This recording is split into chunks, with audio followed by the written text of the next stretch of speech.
तो जब भगवान के अनुशासन से रुद्रगणों ने सती जी को वहां पहुंचा दिया है, सभी लोग फिर इधर उधर अपना यज्ञ देखने लगे, अतिथि सत्कार इत्यादि होने लगा। ठीक है, भोजन भंडारा चल ही रहा है यज्ञ में, सब बैठे हुए थे। और भगवती सती अपने घर में गई हैं, अपनी माता से मिली, अपनी बहनों से मिली। तो दक्ष प्रजापति का इतना प्रभाव था, आज की भाषा में कहें तो इतना खौफ था, दबंगई थी, कि भगवती सती जो त्रिदेवियों में से एक देवी है, कितना बड़ा पद है उनका। इंद्राणी इत्यादि का जो पद है वो तो स्वर्ग पर है ना, लेकिन ये तो महादेव जी की पत्नी है, तो कितना बड़ा पद है इनका, लेकिन फिर भी किसी ने सम्मान नहीं किया। दक्षत्रा सका हो न सन्मानी, जिनके दर्शन के लिए देवता लालायित रहते थे कि एक बार जिनका दर्शन हो जाए, ऋषि महर्षि जिनके दर्शन के लिए मंत्र जप जप के बूढ़े हो गए, ऐसी सती जी जब गई हैं तो उनका सत्कार क्यों इन लोगों ने नहीं किया? दक्ष प्रजापति के डर से। तो फिर भी सती जी ने कुछ प्रतिक्रिया नहीं दी, माता से मिली। प्रसूति जी उनकी माँ है, स्वयंभू मनु की पुत्री प्रसूति से दक्ष प्रजापति का विवाह हुआ था, तो बहुत प्रेम से मिली। और भी जो बाकी बहनें थी वो सब मिली। तो बहनें जब मिली हैं तो क्या कहते हैं गोस्वामी जी की, भगनी मिली बहुत मुस्कुराता। बहनें मुस्कुराते हुए मिली हैं, तो दो भाव से मुस्कुराहट हो सकती है, एक तो सम्मान से कि अरे बहुत अच्छा, और एक व्यंग से, हाँ आ गई है, कार्ड नहीं मिला, निमंत्रण नहीं गया, और लगता है पति से भी कुछ आजकल बन नहीं रही, इसकी अकेले आई है, तो एक व्यंग के भाव से भी मुस्कुरा सकते हैं कि हम लोग तो देखो अपने पति से और परिवारों से युक्त होकर आए हैं, इसके पति देखो अकेले भेज दिए, अपने नहीं आए, और वो भी आई है तो बिना निमंत्रण के आई है। तो कुछ बहनें व्यंग की दृष्टि से मुस्कुरा रही हैं, और कुछ अच्छे भाव से भी कि अच्छा है सती, कम से कम चलो तुम तो आ गई, अब महादेव जी नहीं आए इसका तो हम सबको खेद है, एक खले की बात, लेकिन क्या कहें यहाँ बात बिगड़ जाती, वो नहीं आए ठीक हुआ, लेकिन कम से कम तुम आ गई, एक सम्मान से भी कुछ लोग मुस्कुरा रहे हैं। तो बहनों के मिलने में कुछ मिश्रित भाव था, लेकिन माता जो है बहुत प्रेम से मिली। सादर भले ही मिली एक माता, केवल माता मिली है तो उनके व्यवहार में कोई कपट नहीं है, बिल्कुल वात्सल्य है, निर्मल प्रेम है उनका। दक्ष प्रजापति ने कोई हालचाल नहीं पूछा, बल्कि सती जी को देखकर उल्टा उनका शरीर तपने लगा, एकदम चिढ़ गए दक्ष प्रजापति, बिल्कुल मानो लगा कि उनको उठा के बस हवन कुंड में कोई बैठा दिया हो, इतना तपने लगा उनका शरीर। दाक्षायणी गता तत्र यत्र यज्ञो महाप्रभ आगतां च सतीं दृष्ट्वा सिकनी माता यशस्विनी। और सिकनी भी दक्ष प्रजापति की पत्नी का ही पुनर्जन्म हुआ था, सिकनी के रूप में, यहाँ सिकनी ही नाम आया। अकरोदादरम तस्या भगिन्यश्च यथोचितं नाकरोदादरम दक्षो दृष्ट्वा तामपि कंचन नान्योपि तद्भया तत्र शिव माया विमोहितः। दक्ष प्रजापति ने भी सत्कार नहीं किया, और भगवान शिव की माया से विमोहित अन्य सभासदों ने भी दक्ष के भय के कारण सती जी का सम्मान नहीं किया। तो सती जी अपने कुल कुटुंब से मिलनी, फिर सोची थोड़ा यज्ञ मंडप भी दर्शन कर लें, कैसा बना है, क्या क्या विधि व्यवस्था है। यज्ञ गए हैं तो यज्ञ मंडप भी जाना है, पवित्र स्थान है, वही तो केंद्र है यज्ञ का, तो यज्ञाग्नि का दर्शन भी बड़ा पवित्र माना गया है। तो सती जाय देखे हु तब जागा, कतहु न दीख शंभु कर भागा। भगवान महादेव जी का बहुत स्थानों पर प्रयोग होता है। जैसे आप जब कलश इत्यादि की स्थापना करेंगे तो कलशस्य मुखे विष्णु कंठे रुद्र समाश्रिता मूले तुष्यतो ब्रह्मा मध्ये मातृगणा स्मृता, ये सब मंत्र हैं। भगवान विष्णु मुख में, भगवान रुद्र कंठ में, उसका जहाँ गोलाई है कलश की, जहाँ मौली इत्यादि लपेटते हैं, और ब्रह्मदेव नीचे, और बीच में मातृका गण होते हैं, ये सब मंत्र हैं। तो कलश में भी देख रहे हैं कि मध्य भाग में रुद्रदेव का न्यास नहीं हुआ है, ये प्रतिष्ठा भी अधूरी है। मतलब जहाँ जहाँ शिव जी का जो स्थान है, वास्तुमंडल में स्थान है, नवग्रह मंडल में, अधिदेवता प्रतिदेवता इत्यादि में भी पूजन होता है, फिर ईशान कोण के दिक्पाल के रूप में भी पूजन होता है। बहुत स्थानों पर शिव जी का रुद्र कलश रखा जाता है। क्षेत्रपाल मंडल में पूजन होता है, सरतोभद्र में भी पूजन होता है, एक लिंगतोभद्र में भी है, गौरी तिलक में भी है, बहुत जगह है शिव जी का स्थान। कहीं एक जगह भी तो पूजन करो भाई, लेकिन कहीं भी शिव जी के नाम से एक बेलपत्र, अक्षत, एक आचमनी जल भी सती जी को नहीं दिखा। मतलब ऐसा प्रतीत हुआ मानो वह यज्ञ बाकियों की पूजा करने के लिए नहीं, अपितु शिव जी के तिरस्कार करने के लिए किया गया है, जानबूझकर। तो तब चित चढ़े वो जो शंकर कहे वो, अब जाकर इनको ये बात समझ में आई है कि हमको शिव जी क्यों आने से मना कर रहे थे। तो कतहु न दीख शंभु कर भागा, जब भगवान महादेव का भाग, उनका अधिकार कहीं नहीं दिखा, तब इनके चित्त में वो ज्ञान चढ़ा है अब जाकर कि प्रभु अपमान समझे उरद है वो। अब भगवती सती के हृदय में बहुत ज्यादा ज्वाला, एकदम क्रोधाग्नि और पश्चातापाग्नि, पश्चाताप और क्रोध की अग्नि से जलने लगे, और पहले जितने भी प्रकार के दुख इनको हुए थे वो सब भूल गई। लेकिन ये दुख जो है इतना, मतलब बाकी दुख के बाद ही मरी कहाँ थी सती जी, प्राण नहीं त्यागी थी ना, मतलब वो दुख कम से कम सहन कर ले रही थी।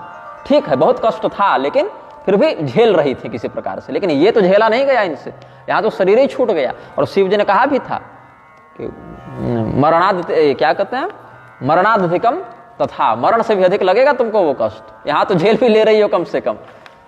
तो पति के द्वारा परित्याग हो जाने के बाद भी सती जी कम से कम शरीर बचा कर रखी, वो कष्ट झेलती रही, लेकिन पति का अपमान नहीं झेल पाई। ये होता है पतिव्रता का लक्षण।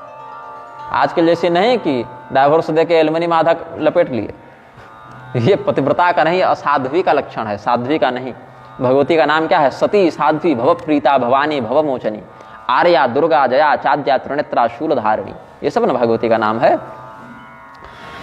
तो एकस्य दुःखस्य न यावदन्तं गच्छाम्यहं पारमिवार्णवस्य तावद्वितीयं समुपस्थितं मे छिद्रेष्वनर्था बहुली भवन्ति। एक कोई नाविक था, वो समुद्र को पार करने के लिए नाव पर बैठा, समुद्र पार है।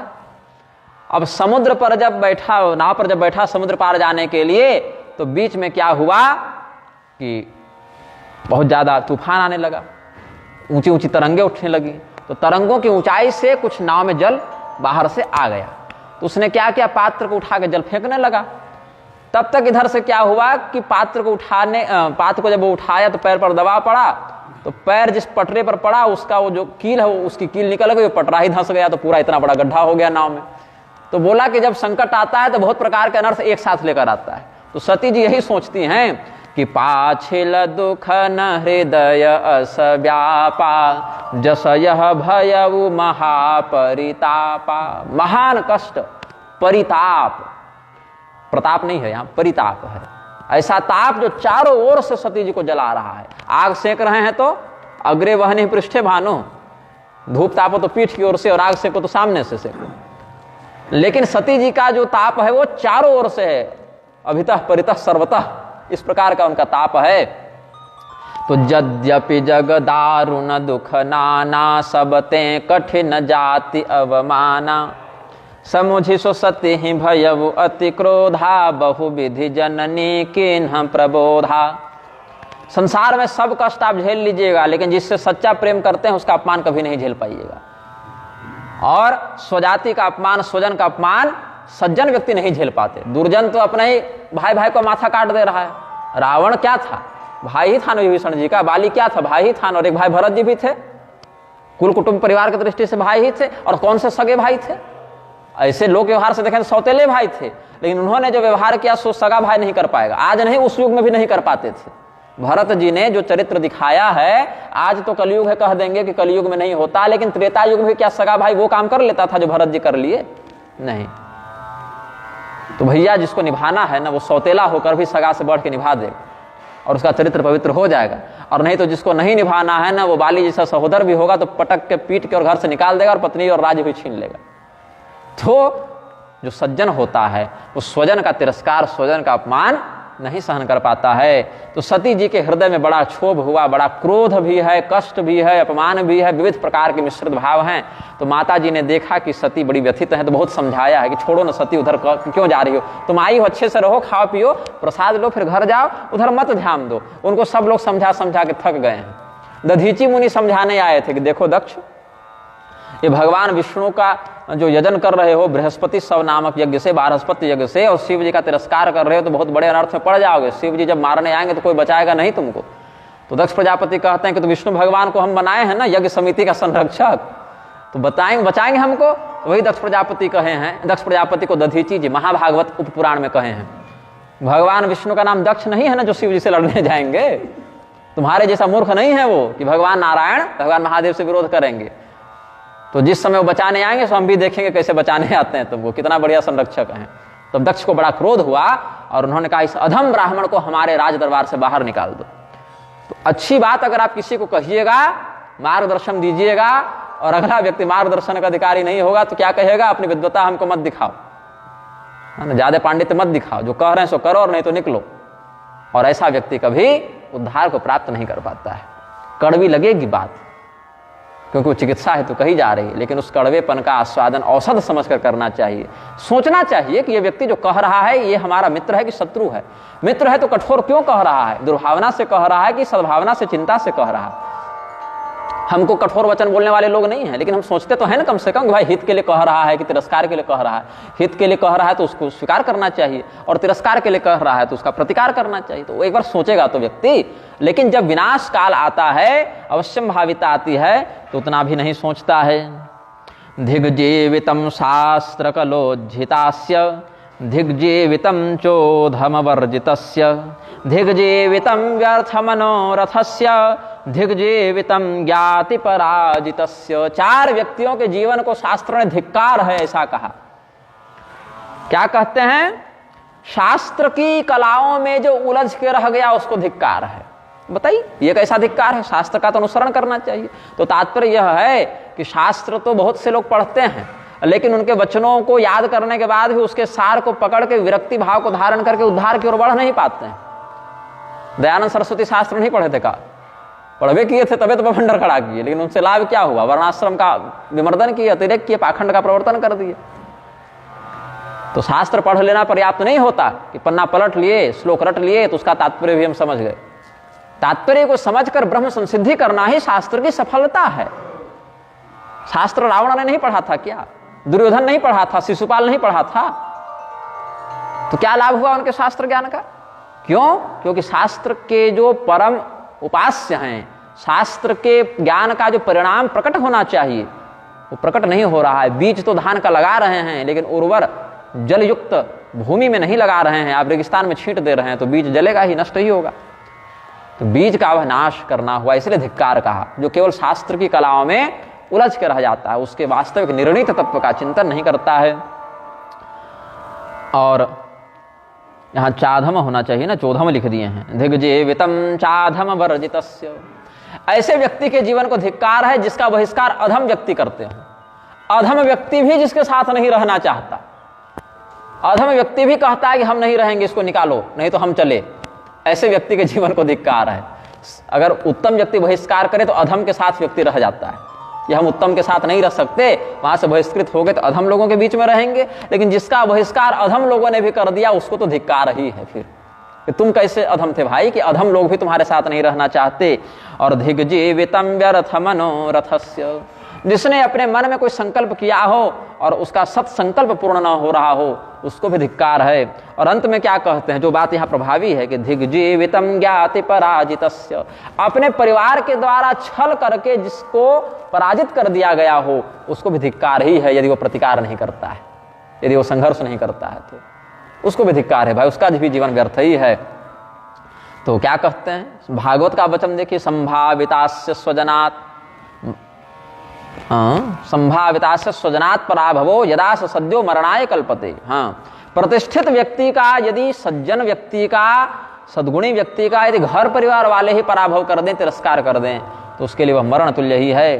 तो शिव अपमान न जाय सही, हृदय न होय प्रबोध, सकल सभ ही हठ हट की तब बोली वचन सक्रोध। सती जी ने जब देखा कि हमारे आराध्य इष्ट पति और परमेश्वर परब्रह्म भगवान महादेव का तिरस्कार ऐसे निर्लज्ज वृत्ति का आश्रय लेकर, यज्ञ जैसे पवित्र कर्म की आड़ लेकर हो रहा है, घर में बैठ के गाली देते रहो ना जी, क्या दिक्कत है? दे ही रहे थे पहले, लेकिन यज्ञ जैसे पवित्र कर्म की आड़ में तुम शिवद्रोह कर रहे हो तो यज्ञ मर्यादा का भी तो हिंसन किया ना उन्होंने, यज्ञ की भी तो निंदा हुई। इतने बड़े बड़े ऋषि महर्षि देवी देवता को बुलाकर शिव निंदा कर रहे हो और इनको विवश करके इनसे करवा रहे हो, ये ज्यादा गंभीर अपराध है। तो पूरी सभा को डांटते हुए उन्होंने कहा है, और ठीक है देवी देवता वहां प्रत्यक्ष आए चाहे न आए, लेकिन जिस वेदी पर, जिस कलश पर जहां आवाहन हुआ है वहां तो यज्ञ भाग ग्रहण करने के लिए आते ही हैं। तो भगवान विष्णु इत्यादि और भी जितने देवता थे सबको एक साथ संबोधित करके सती जी ने फटकार लगा दी, आज नहीं डरूंगी किसी से। अच्छा बताइए, भगवान विष्णु ही श्री राम रूप में आए हैं, वैसा ही भगवान महादेव कहे थे कि जो छोटे भाई गोरे वाले हैं सो शेष नाग हैं और जो सांवले भाई बड़े वाले हैं सो नारायण हैं, इसीलिए हमने इनको प्रणाम किया है। लेकिन आज यहाँ भगवान विष्णु को भी टारगेट में आना पड़ा। आज सती जी कह दिए कि नहीं, आप अगर यहाँ पर आए हैं यज्ञ भाग लेने के लिए तो आपको भी मैं अपराधी समझूंगी। तो कहते क्या हैं, ततः संक्रुद्ध सा दक्षम निशंकम प्राहतानपि। बिना किसी शंका के, बिना किसी भय के सती जी आज भिड़ गई हैं। सर्वान विश्वादिकाम देवान मुनीनपि सति ध्रुवम यो निंदति महादेवम निंद्यमानम शृणोति वा ताव भव नरकम यातौ यावत् चंद्र दिवाकरौ। जब तक सूरज चांद रहेगा तब तक नरक में उसका वास रहेगा। किसका? जो भगवान शिव की निंदा करे या निंदा करने वाले की बात चुपचाप सहन करता रहे, सुनता रहे। सुनहु सभासद सकल मुनिंदा कही सुनी जिन्ह शंकर निंदा सो फलु तुरत लहब सब काहू भली भांति पछिताब पिताहू। जितने ऋषि महर्षि बड़े बड़े वेदज्ञ सभासद ब्राह्मण देवता सब हैं, बहुत अच्छे प्रकार से मेरे वचनों को सुन लीजिए। बहुत नहीं कहेंगे लेकिन जो सही है वही कहेंगे कि जो लोग यहाँ बैठकर शिव जी की निंदा सुन रहे हैं और सहन कर रहे हैं वो सारे लोग इस पाप में भागीदार हैं और सब इस दंड के हिस्सेदार बनेंगे। सबको ये दंड मिलेगा, तुरंत फल मिल जाएगा, बता दे रही हूँ। और रही बात हमारे पिता की, तो पिता को तो इंटरनेशनल फल मिलेगा, पूरा संसार याद रहेगा। भली भांत हमारे पिता पछताएंगे।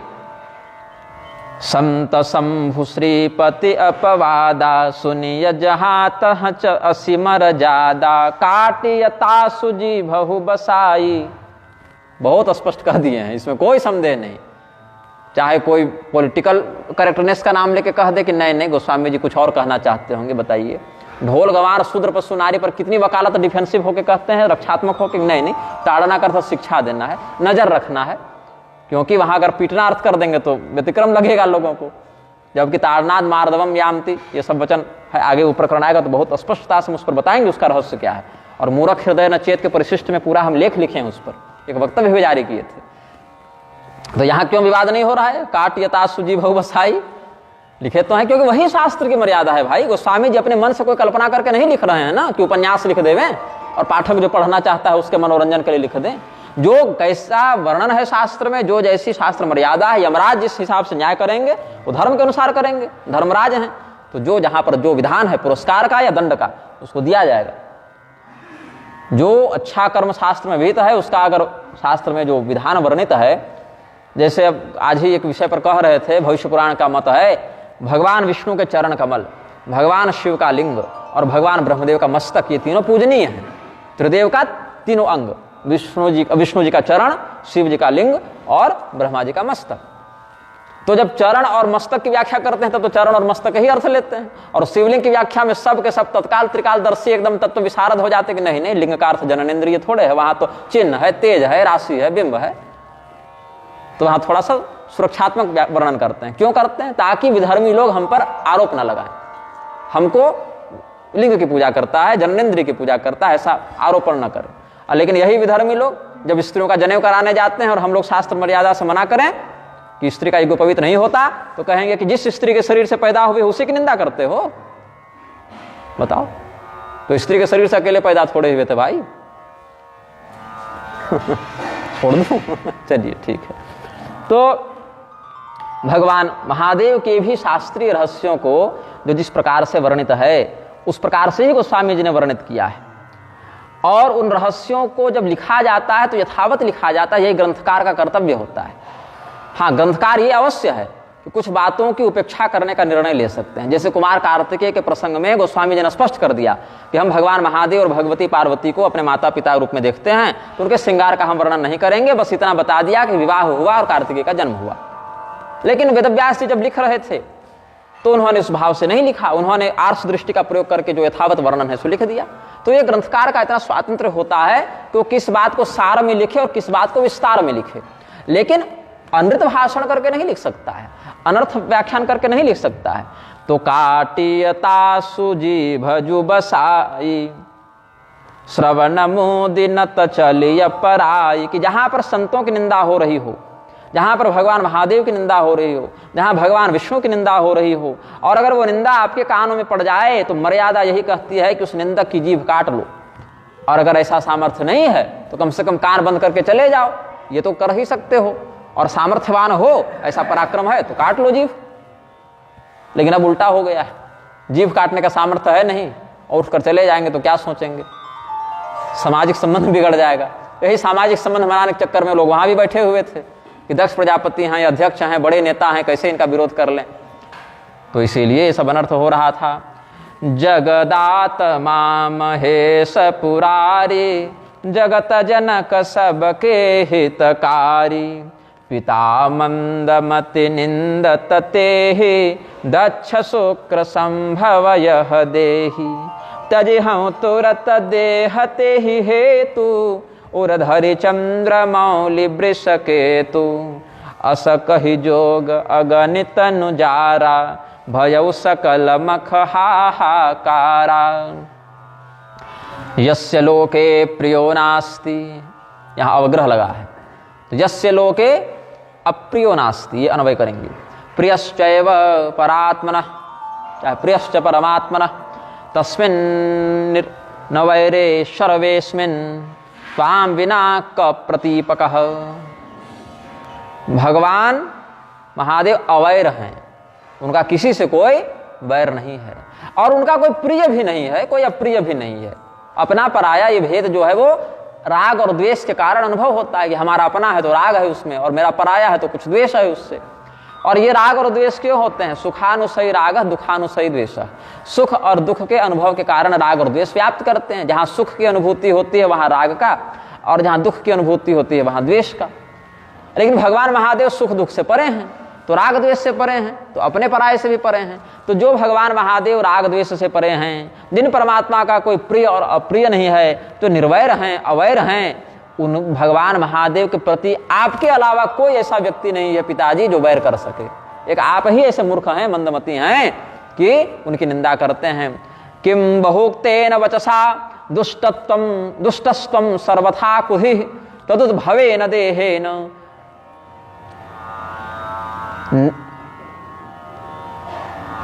माँ कश्चित प्रयोजनम, इसमें एक अक्षर कम लग रहा है टंकन में।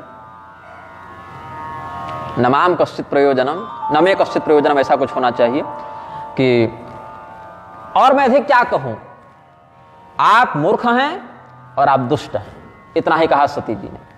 अब यहां पर देखिए, संत शंभु श्रीपति अपवादा में कई बार ऐसा होता है कि मेरा कार्य जो संप्रदायगत आचार्य पीठ पर कर्तव्य है, अशास्त्रीय कथन करने वाले लोगों के, धर्माधिकारियों के अशास्त्रीय वक्तव्य का निग्रह करना कर्तव्य है, और उस निग्रह कर्म में कठोर शब्दावली का प्रयोग करना भी कर्तव्य है।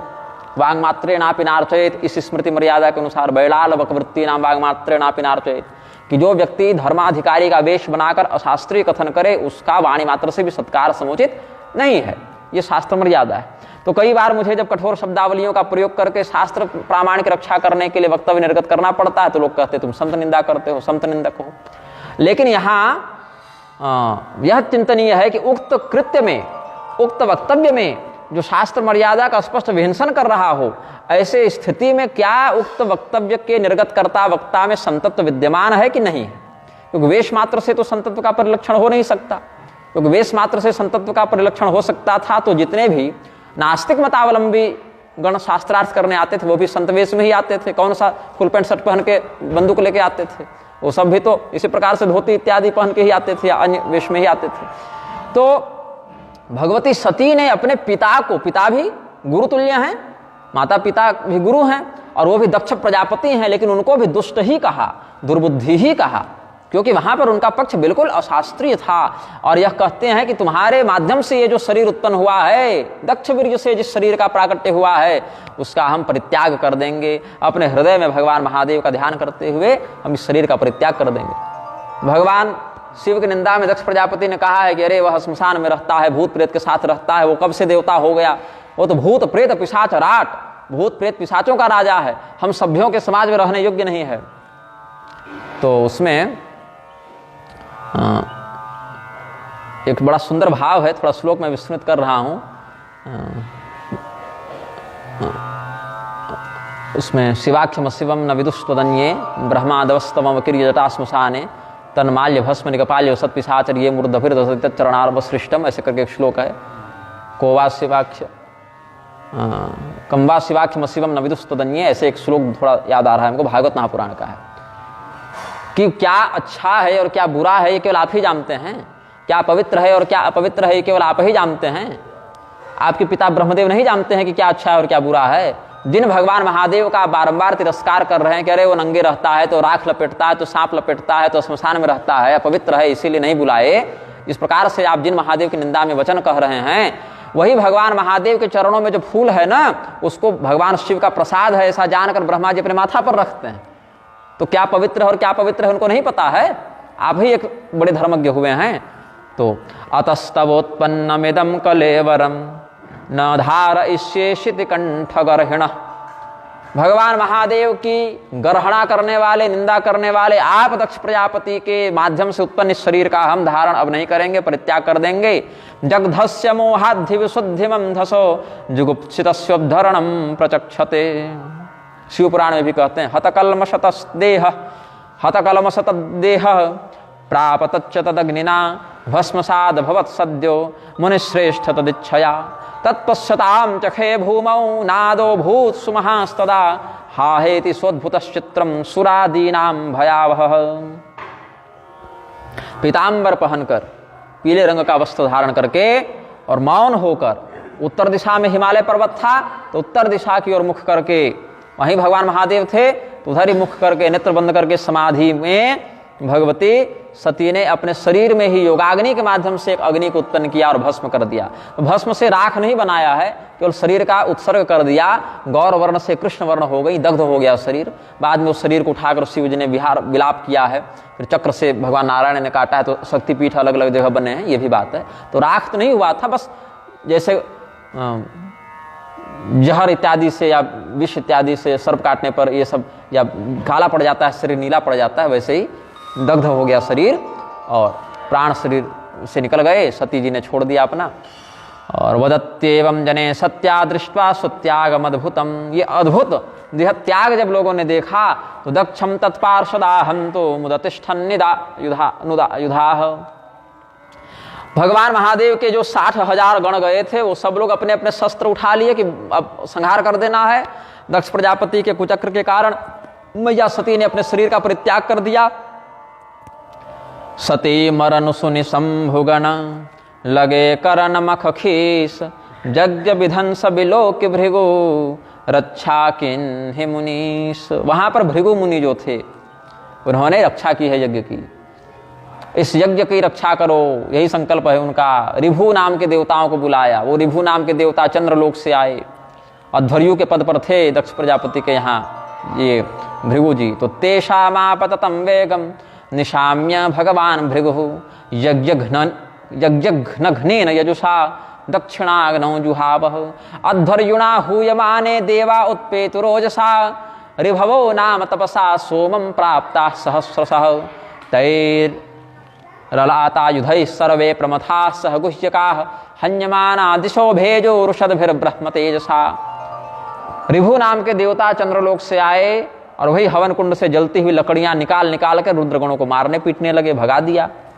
अब ये सारा कथानक, सारा वृत्तांत देवर्षि नारद ने आके भगवान महादेव को सुनाया है। समाचार जब शंकर पाये, वीरभद्र करि कोप पठाये, यज्ञ विधंस जाय तिन्ह किन्हा, सकल सुरन विधिवत फल दिन्हा। यज्ञ भले विधिवत हो न हो, फल बड़ा विधिवत मिला है सबको।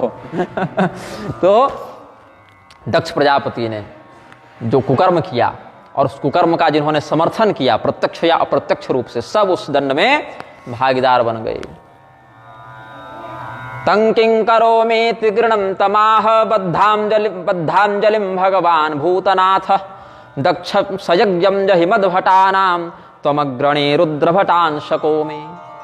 अपने जटा से उसको पटक के, जटा को पटक के एक हजार भुजाओं वाले और सूर्य के समान चमकते 3 नेत्रों वाले नरमुंडों की माला पहने एक वीर को उत्पन्न किया उन्होंने। उसने कहा मैं क्या करूं, किं करोमी, मैं क्या करूं, मेरे लिए क्या आदेश है। तो भगवान भूतनाथ महादेव ने कहा कि दक्ष को यज्ञ समेत समाप्त कर दो, तुम हमारे अनुचरों के सेनापति वीरभद्र हो, ऐसा आदेश दिया है। और उन्हीं के साथ फिर भद्रकाली इत्यादि भी प्रकट हुए हैं। फिर ये लोग गए हैं और दक्ष प्रजापति की यज्ञ का विध्वंस किया है। तो आगे फिर गोस्वामी जी ने ज्यादा नहीं वर्णन किया। रुद्रे क्रुद्धे कथम लोके सुखम भवति सत्तमा, भगवान महादेव के क्रुद्ध हो जाने पर सुख किसको प्राप्त हो सकता है। रुद्रस्यानुचरस्तत्र वीरभद्रादिभिः कृते, यज्ञध्वंसे तथा जाते देवलोकेथ जीविते। अन्य ग्रंथों में ये सब विशेष दक्ष यज्ञ विध्वंस है। तो गोस्वामी जी ने भी बड़ा संक्षेप में ही लिखा है कि भद्रजग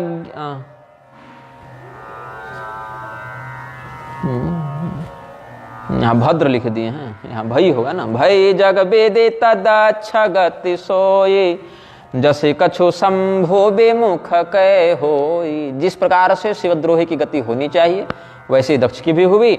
और ये बात पूरे संसार में प्रसिद्ध है, ये इतिहास सब जानते हैं, इसीलिए हमने इसको संक्षेप में कह दिया है।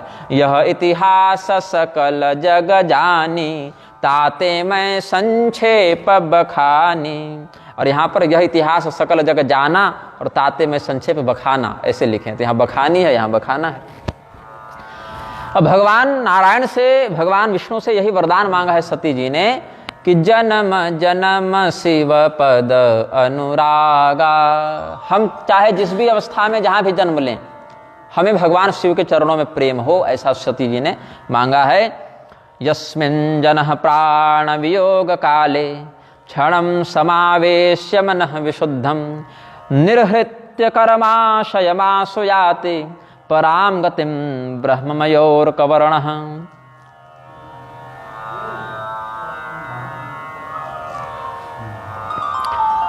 अपने प्राण के निकलने के समय, प्राण वियोग काल में जिस तत्व में व्यक्ति का मन लगा रहता है, बिल्कुल एकाग्रचित्त से जिस तत्व का चिंतन कर दे, उसके कर्म के अनुसार उसको आगे वही गति प्राप्त हो जाती है। चाहे भगवान का चिंतन करे तो भगवान मिल जावे, और भूत का चिंतन करे तो भूत मिल जावे।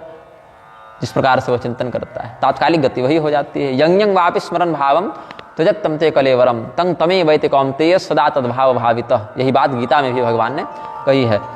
तो सती जी ने यही मांगा था। तेहि कारण हिम गिरि गृह जाई जनमी पार्वती तनु पाई एवं दाक्षायणी हित्वा सती पूर्व कलेवरम। श्रीमद् भागवत में भी यही बात कहते हैं कि इस प्रकार से दक्षपुत्री भगवती सती ने अपने पूर्व शरीर का परित्याग किया और हिमालय के यहाँ मेना जी के गर्भ से उनका पुनर्जन्म पार्वती के रूप में हुआ। यज्ञे हिमवतः क्षेत्रे मेनायामिति शुश्रुमा। अब भगवती पार्वती का चरित्र वर्णित करते हैं। अब देखिए, याज्ञवल्क्य जी से भरद्वाज जी ने श्री राम चरित्र के विषय में प्रश्न किया है, लेकिन अभी श्री राम चरित्र पर आए नहीं है, अभी केवल सती और शिव चरित्र चल रहा था। पार्वती शिव चरित्र चलेगा। तो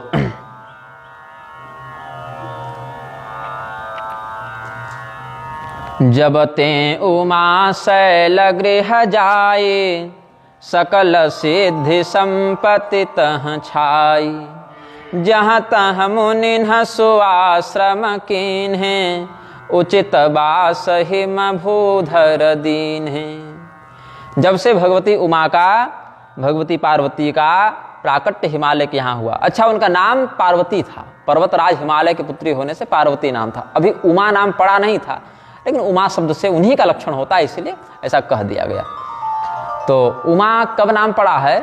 जब वो तपस्या करने का निर्णय करती हैं कि हम जाएंगे जंगल, शिव जी की प्राप्ति के लिए तपस्या करेंगे, ऐसा वो संकल्प करते थे। उमा, ऐसा उन्होंने कह दिया कि जैसे आजकल भी नहीं कहते हैं, ये आश्चर्य में, जैसे छत्तीसगढ़ में ए दद्दा ऐसे कह देते हैं ना लोग, तो वैसे उमा ऐसा उन्होंने कह दिया। तो यही उमा जो दो अक्षर थे उन्होंने पकड़ लिया, चलो मेरा नाम यही पड़ गया महाभागवत के अनुसार।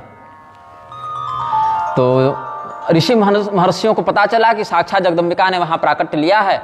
तो ऐसे तो हिमालय बड़ा सुंदर, रमणीय, शांत, तपोवन, लेकिन और भी उसकी शोभा बढ़ गई। तो जो जो ऋषि महर्षि वहाँ नहीं भी रहते थे, वो सब भी आकर वहाँ आश्रम बना के तपस्या करने लगे, और सभी ऋषि महर्षियों को सम्मान पूर्वक हिमालय ने स्थान दिया है। श्रुत्वा तु मुनयस्तत्र विस्मयं परमं गताः दर्शनार्थं समाजगमुस्तस्थुः शैलेन्द्र पूजिताः।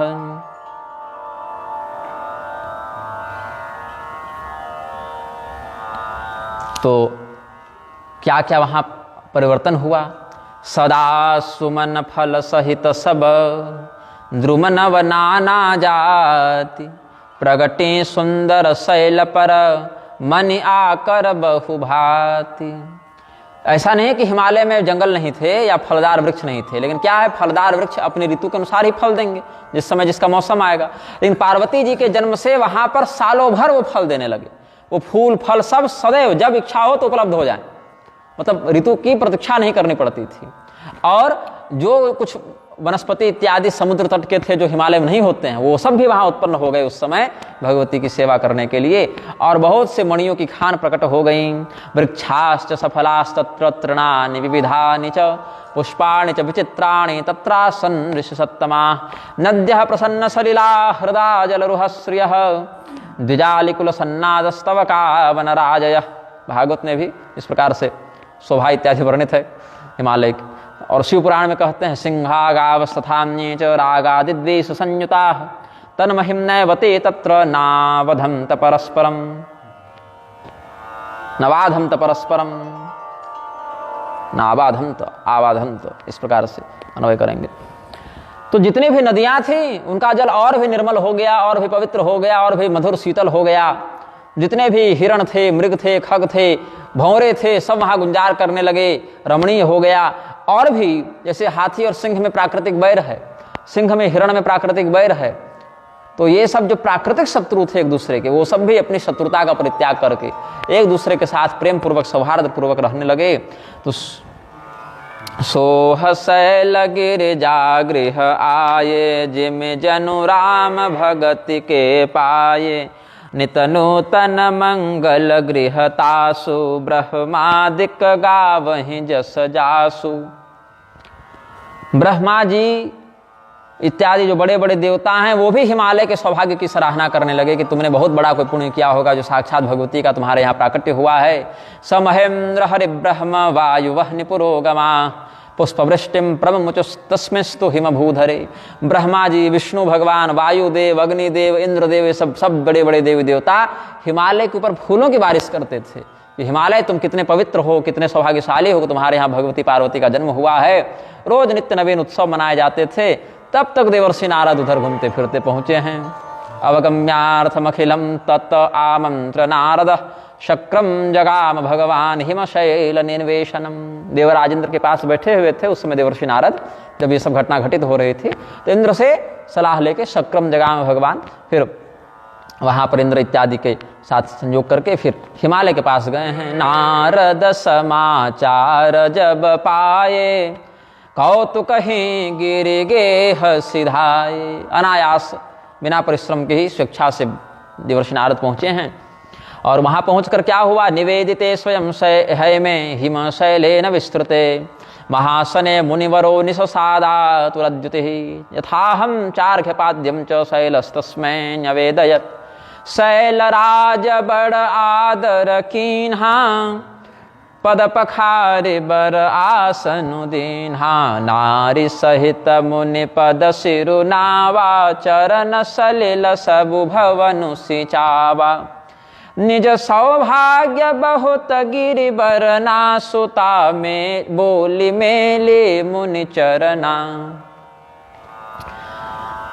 आहू यजस्वतनयाम तदंघ्र्योस्ताम पातयत् पुनर्नत्वा मुनीशत्वामुवाच हिमभूधरः। सांजलिः स्वविधिं मत्वा बहुसन्नतमस्तकः। जब भगवान नारद हिमालय जी के यहाँ गए हैं तो हिमालय को बड़ा आनंद हुआ। तुरंत उनको बैठने के लिए सोने का सिंहासन ले आए। स्वर्ण सिंहासन पर देवर्षि नारद को विराजमान किया, उनको चरण धोकर सत्कार किया, आरती मंगल किया, और उस चरणोदक को अत्यंत पवित्र है, तीर्थ जल है ऐसा जानकर पूरे महल में छिटवाया है कि हमारा घर पवित्र हो जाए, ऐसा समादर किया है। बहुत प्रकार से अपने सौभाग्य का वर्णन किया।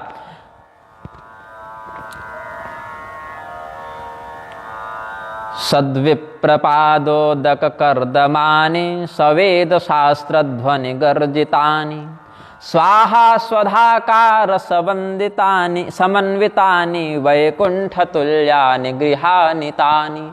ऐसे घर को वैकुंठ कहा जाता है जहाँ कुछ मंगलकारी तत्व वास करते हैं। उत्तम आचरण करने वाले ब्राह्मण का चरणोदक जहाँ पड़े, जहाँ प्राप्त हो जाए, जहाँ पर समस्त वेद शास्त्रों का नित्य पठन पाठन होता रहे, जहाँ पर यज्ञ इत्यादि अग्निहोत्र इत्यादि देवताओं के लिए स्वाहाकार से, पितरों के लिए स्वधाकार से हव्य कव्यादि का विनियोग होता रहे, वह घर घर नहीं होता, वह घर वैकुंठ हो जाता है, ऐसा आचार्यगण वर्णित करते हैं। तो ततः पुनरुवाचेदम वाक्यम माता सुताम तदा। मत्स्य पुराण आदि का सिद्धांत यहाँ अनुसरण करेंगे। वत्से वंदय देवर्षिम ततो दास्यामि ते शुभम। रत्न क्रीडनकम रम्यम स्थापितम यच्चिरम मया। क्या कहती हैं, पार्वती जी को खेलता हुआ देखकर, रत्न से जुड़े हुए उनके खिलौने थे, बच्ची हैं, छोटी बच्ची हैं, तो बच्चे तो खिलौने से खेलेंगे ही, चाहे भगवान अवतार क्यों न ले, तो खेलते ही हैं, बाल लीला करते हैं। तो पार्वती जी भी बाल लीला कर रही हैं और राजकुमारी हैं, तो उनके खिलौने सोने चांदी रत्न से जड़े हुए हैं। तो जब वो रत्न जड़ित खिलौने से खेल रही हैं तो बड़ा सुंदर वचन है यहाँ पर, ततः पुनरुवाचेदम वाक्यम माता सुता तदा। उनकी माता मीना जी उनके पास गईं और अपनी बेटी को, पुत्री पार्वती को बड़े प्रेम से कहा कि जानती हो हमारे घर कौन आए हैं, देवर्षि नारद आए हैं। तो पार्वती जी बोली तो हम क्या करें, भाई हम थोड़े अतिथि सत्कार करने में समर्थ, हम तो छोटे बच्चे, हम तो खेलेंगे। तो क्या कहती हैं, वत्से वंदय देवर्षिम ततो दास्यामि ते शुभम रत्न क्रीडनकम रम्यम स्थापितम यच्चिरम मया। तुमको पता है पार्वती, अरे ये सब खिलौने थोड़े उतने सुंदर हैं, ये तो पुराने हो गए, हम तुम्हारे लिए नया खिलौना लेकर आए हैं, उसमें बड़ा सुंदर सुंदर रत्न लगवा दिए हैं, लेकिन अभी नहीं देंगे, पहले जाके महाराज जी को जय करो। बच्चों को कहते हैं कहीं जाने पर महाराज जी को प्रणाम करो, सीताराम राधे श्याम बोलो, जय करो। तो पहले देवर्षि नारद को जाके प्रणाम करो, फिर तुमको मैं वो खिलौना दूंगी जो बहुत पहले से तुम्हारे लिए बनाकर हमने रखा था। तो सुता बोली मेली मुनि चरना, देवर्षि नारद के पास पुत्री पार्वती को लाकर प्रणाम करवाया है और कहते हैं, जैसा कि आजकल भी माता पिता इस अवसर को चूकते नहीं है कि कोई महाराज जी आवे तो पहले बच्चे को बुलाकर कहते हैं महाराज जी को जय करो, फिर महाराज जी कहते हैं कि इसका हाथ देखिए, कुंडली देखिए, भविष्य बताइए। क्योंकि हमारा तो जो होना था सो हो गया, हमारा भविष्य तो हम देख चुके, अब इसका बता दीजिए। तो और यही सबसे बड़ी विडंबना हम लोग के यहाँ हो जाती है किसी घर में जाने पर, त्रिकालज्ञ सर्वज्ञ तुम। और भगवान की बड़ी कृपा है कि हम लोग त्रिकालज्ञ अभी नहीं है, नहीं तो और समस्या होती। ये देवर्षि नारद को पड़ी ना समस्या, त्रिकालज्ञ सर्वज्ञ तुम गति सर्वत्र तुम्हारी, कहु सुता के दोष गुणा मुनिबर हृदय विचारी। हमारी पुत्री आपके सामने प्रस्तुत है प्रभु, और आप तो सर्वज्ञ महात्मा है, त्रिकालज्ञ महात्मा है, सब कुछ आप जानते हैं, तीनों कालों में आपकी गति है, तीनों लोकों में आपकी गति है, कुछ ऐसा नहीं जो आपसे छिपा हुआ है। तो हमारी पुत्री को देखिए, इसके भाग्य की रेखाएं पढ़िए और अपनी विद्या के प्रयोग से जो भी अच्छाई बुराई इसके जीवन में हो सो बता दीजिए। तो आहूय च स्वतनयाम त्वदंघ्योस्ताम पातयत पुनर्नत्वा मुनीशत्वामुवाच हिमभूधरः सांजलिं स्वविधिं मत्वा बहुसन्नतमस्तकः।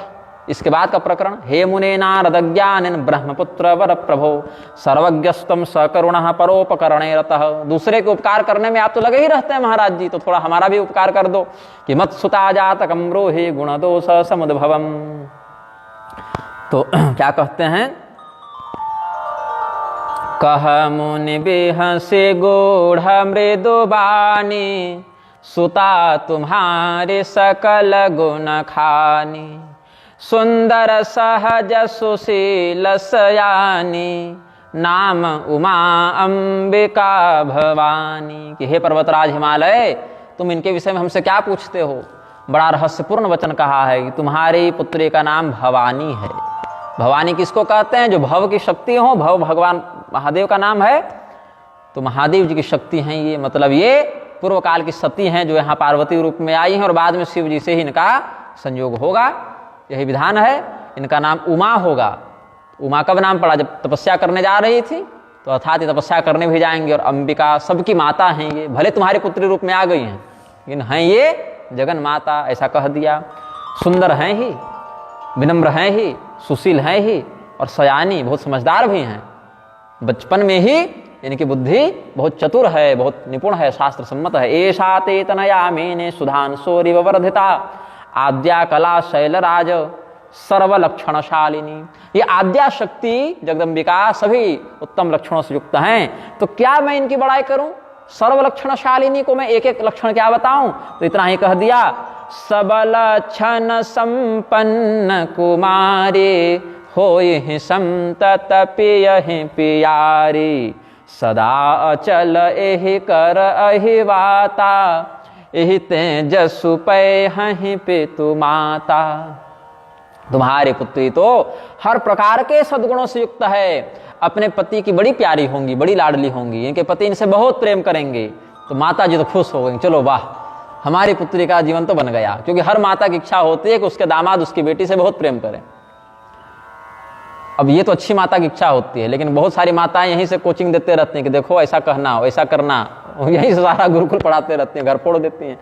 ऐसा नहीं, जो साध्वी माताएं हैं वो अपनी पुत्री को स्त्री धर्म की शिक्षा देती हैं, बहू को भी स्त्री धर्म की शिक्षा देती हैं। कौशल्या जी और सुनैना जी, पुत्री और पुत्रवधू दोनों भाव से सीता जी को स्त्री धर्म की शिक्षा दी है ना। यद्यपि सीता जी को पढ़ने सुनने की आवश्यकता नहीं है, वो तो स्त्री धर्म की सर्वोच्च प्रतिमान है, लेकिन फिर भी लोक मर्यादा में यही है।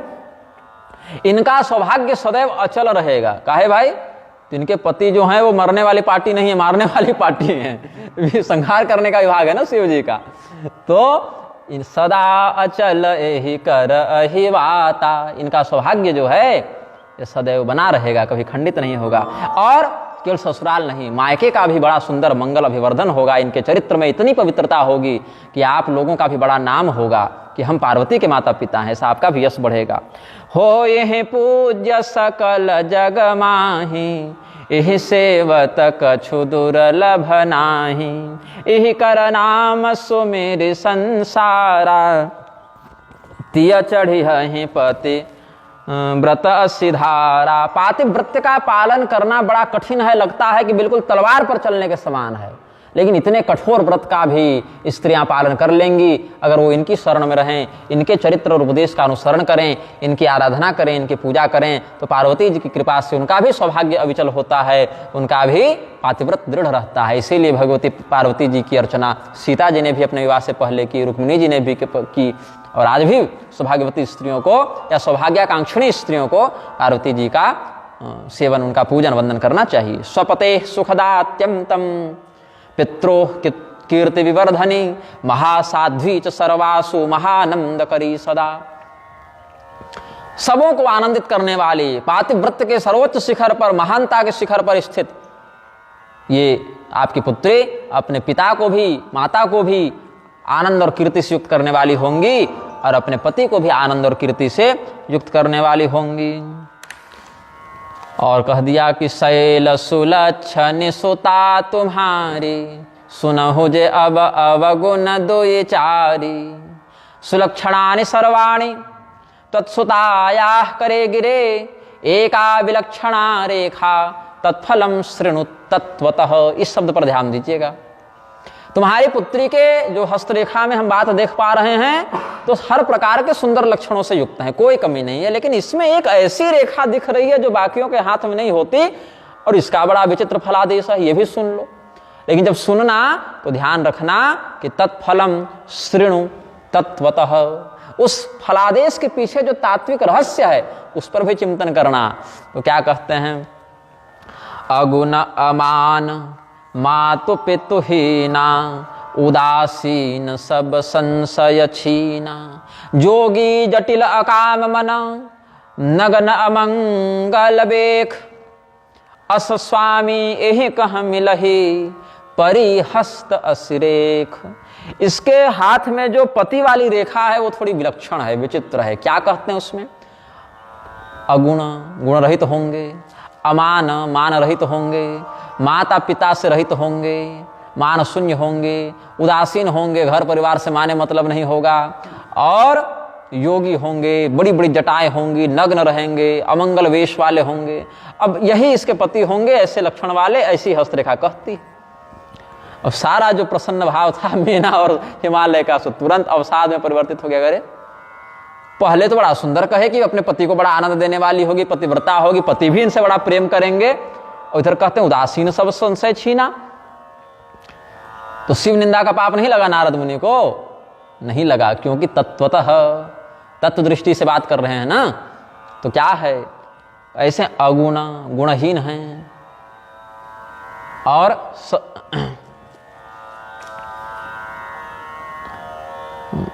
सात्विक, राजस, तामस, इन तीनों का आश्रय लेकर, तीनों का अधिष्ठान प्राप्त करते हुए, और सृजन रक्षण हरन विश्वम दध्रे संज्ञाम क्रियोचिताम, सृष्टि के प्रवर्तन के समय वह परमात्मा रजोगुण का प्रभाव प्रदर्शित करते हुए ब्रह्मा के रूप में प्रकट होते हैं।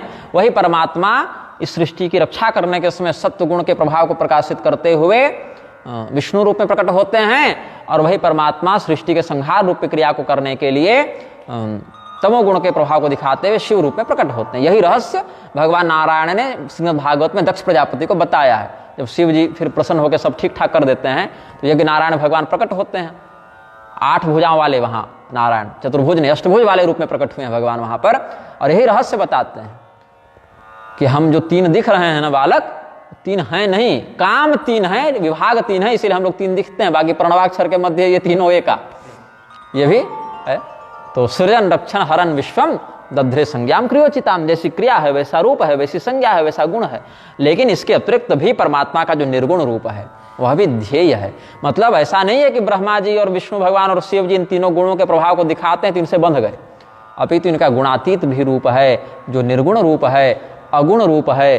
तो इसका अर्थ है कि इसके पति जो भगवान महादेव हैं वो गुणों में आबद्ध सामान्य जीव नहीं हैं, अपितु वे निर्गुण परब्रह्म है, ऐसा समझना चाहिए।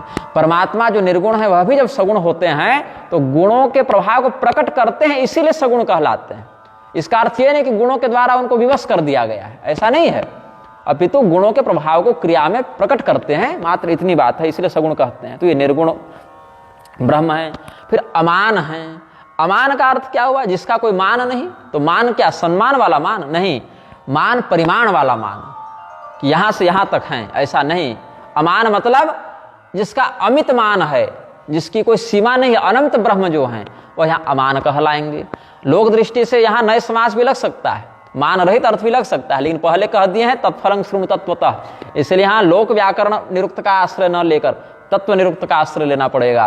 तो कह दिए कि अमान है मतलब प्रमाण रहित, परिमाण रहित जो ऐश्वर्य है भगवान का उससे युक्त हैं, उनके ऐश्वर्य का, उनके सामर्थ्य का कोई परिसीमन नहीं कर सकता है। और माँ तो पितु ही ना, इनके माता पिता भी नहीं हैं, क्योंकि यही सबको बनाने वाले हैं, तो इनको कौन बनाएगा? अव्यक्त अनादि अजन्मा परमात्मा का जनक कौन हो सकता है? तत्व दृष्टि से तो कोई नहीं।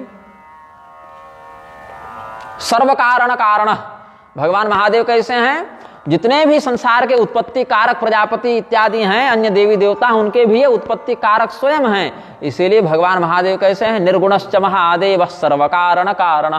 भगवान महादेव निर्गुण हैं और सभी कारणों के भी कारण हैं। इसीलिए बंधु ये मातु पितु हीना और उदासीन। उदासीन कौन है? जो अच्छे बुरे में समभाव का प्रदर्शन करे और जो मित्र शत्रु में समभाव का प्रदर्शन करे। त्रिविध संबंध स्थापित होता है। नीति शास्त्र पढ़ेंगे, राजनीति, शुक्र नीति इत्यादि में भी, तो वहां पर शत्रु, मित्र और उदासीन 3 व्यवहार होता है। शत्रु मतलब आपका विरोधी, मित्र मतलब आपका समर्थक, और उदासीन मतलब जो दोनों नहीं है। तो भगवान कैसे हैं? समोहम सर्वभूतेषु न मे देश्योस्ति न प्रियः। ब्रह्म भाव में स्थित भगवान श्री कृष्ण गीता में कहते हैं कि मैं समदर्शी हूं। श्री रामचंद्र जी को भी समदर्शी ही कहा गया है, ब्रह्म रूप में भगवान समदर्शी हैं। तो महादेव जी भी ब्रह्म रूप में समदर्शी हैं। यह हमारा अपना है या हमारा पराया है, ऐसा समझकर व्यवहार नहीं करते, अपितु ये यथा माम प्रपद्यन्ते तांस तथैव भजाम्यहम्। जो जिस प्रकार से हमारा भजन करता है हम उसके साथ वैसा ही व्यवहार करते हैं। यही भगवान का ब्रह्म तत्व से निर्गत होने वाला व्यवहार है। तो भगवान समदर्शी हो गए। सब संशय छीना, जितने भी प्रकार के संदेह हैं, जितने प्रकार की भी शंकाएं हैं, उन सभी शंकाओं से हीन हैं। तो यदि आप किसी गुरु के पास जाएं और गुरु जी अपने संदेह में बैठे हुए हैं तो आपके संदेह का कैसे निवारण करेंगे? तो गुरु तो शिष्य को तभी संदेह मुक्त कर सकता है जो स्वयं संदेह मुक्त हो चुका हो। तो भगवान महादेव के भी व्यक्तित्व में किसी प्रकार का कोई संदेह नहीं है। एक बार क्या हुआ, एक बार दक्ष प्रजापति में और सनत कुमार में शास्त्रार्थ का व्यवहार हुआ। क्षमस्वापराधम में ब्रह्मदेव में की सभा में भगवान महादेव के महात्म्य को प्रतिपादित करने के लिए शास्त्रार्थ हुआ था। तो एक तरफ महादेव जी थे, एक तरफ सनत कुमार थे। तो वहां पर निर्णायक कौन बने? महादेव जी भी परम तत्ववेत्ता हैं और सनत कुमार भी वैसे ही हैं। तो उनके मध्य में निर्णय कौन करें, ऐसा चिंतन हुआ। तो भगवती सरस्वती को निर्णय करने के लिए बैठाया गया। भाई अब ज्ञान की देवी आप हैं तो आप निर्णय कीजिए। तो भगवान महादेव उस समय दक्षिण मुख होकर बैठे, इसीलिए उनका नाम पड़ा दक्षिणामूर्ति। तो दक्षिणामूर्ति महादेव का वहां अवतार होता है। और ये अद्भुत ज्ञान चर्चा हुई और सामने जितने सनत कुमार और नारद और भृगु और वशिष्ठ, विश्वामित्र, याज्ञवल्क्य, जाबाली, सब बड़े बड़े ऋषि महर्षि बैठे थे। ये सबों के मन में कुछ तत्व जिज्ञासा थी, संदेह था। और ये अद्भुत उपदेश ऐसा हुआ कि भगवान महादेव को एक भी शब्द का उच्चारण नहीं करना पड़ा। तो वहां पर निर्णय क्या दिया गया?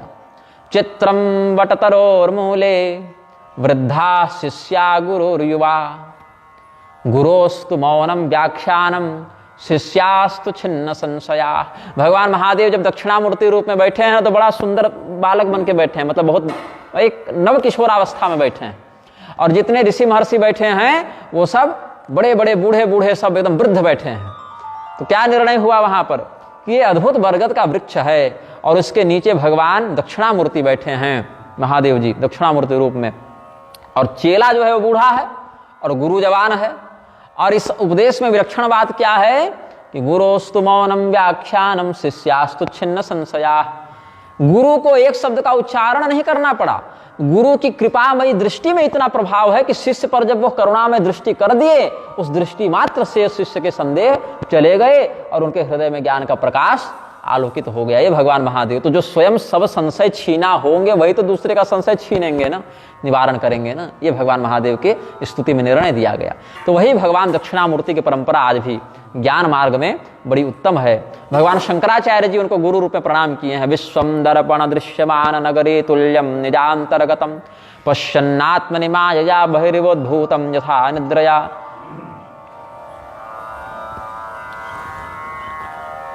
तो भगवान दक्षिणामूर्ति की स्तुति में दक्षिणामूर्ति अष्टकम का ये और दक्षिणामूर्ति स्तोत्र का विस्तार किए हैं शंकराचार्य जी।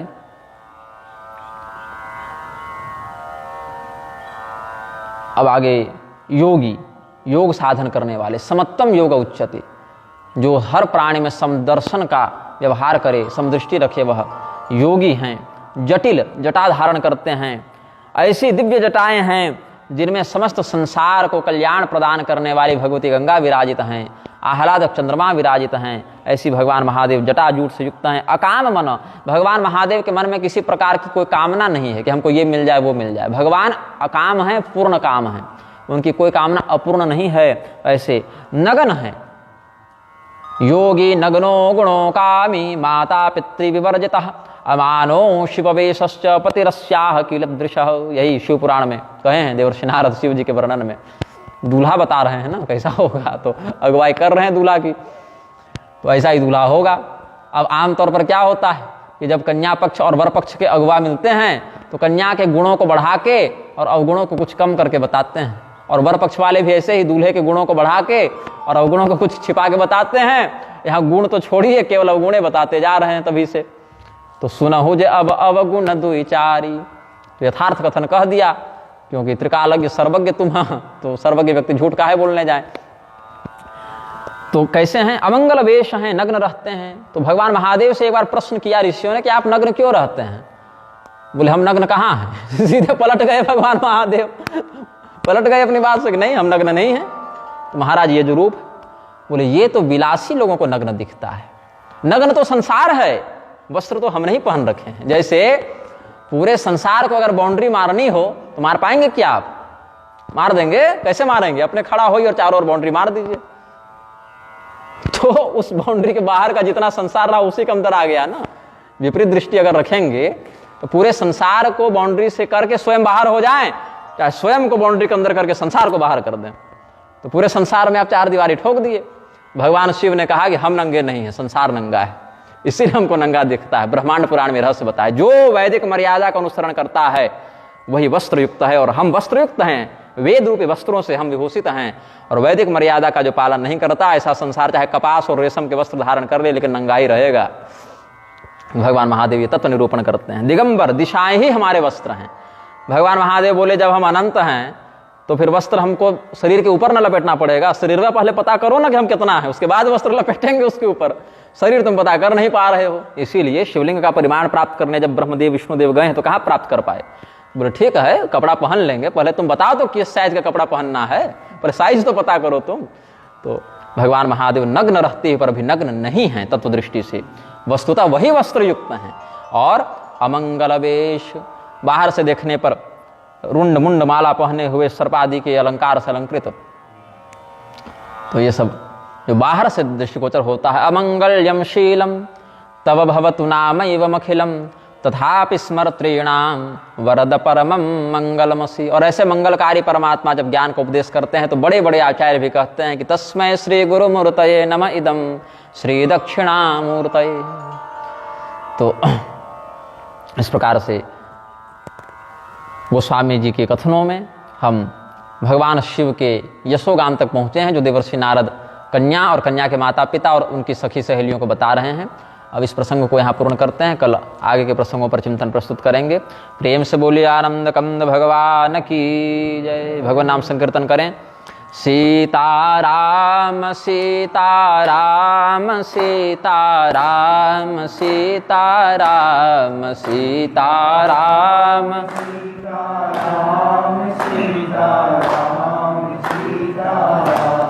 राधे श्याम राधे श्याम राधे श्याम राधे श्याम राधे श्याम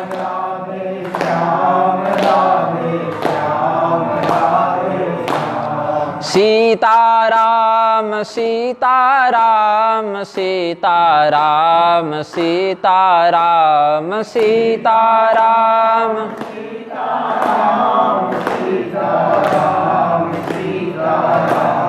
राधे श्याम राधे श्याम राधे श्याम राधे श्याम राधे श्याम